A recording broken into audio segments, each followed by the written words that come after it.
Good evening. Thank you for joining us. Two controversial school mask mandates went into effect this morning. Ankeny's comes after nearly 2 weeks of heated debate between parents, teachers, and the school board. We were there this morning when students at Ankeny's Crocker Elementary showed up wearing masks, but there were also a handful of families who took advantage of the medical and religious exemptions. I actually filled out a form for my daughter and my other kids for religious reasons so they don't have to wear a mask. School districts in the Des Moines metro area are now getting used to these new mask rules, but the requirements become a little more confusing when it comes to sporting events. KCCI's Andrew Mullenbeck is live in West Des Moines where schools have different policies. Andrew.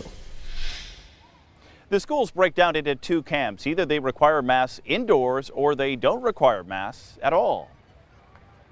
School districts that have mask mandates during the day are pretty uniform. School boards from West Des Moines to Ankeny have voted to require masks in school, but after hours, the picture changes. Some schools have no requirements for extracurricular events.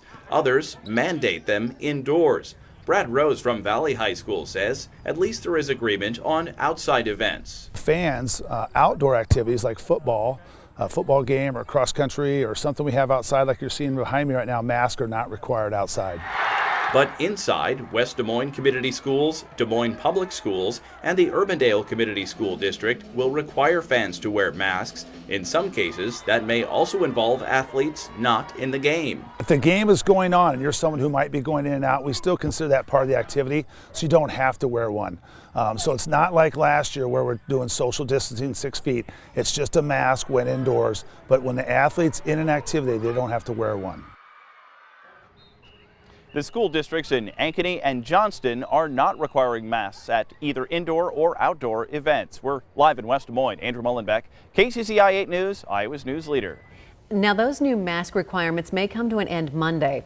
That's when a judge's order preventing the state from enforcing a law that bans mask mandates ends. However, that same judge has said that he is considering issuing a temporary injunction, and that would put the mandate ban on hold until a lawsuit is decided in court.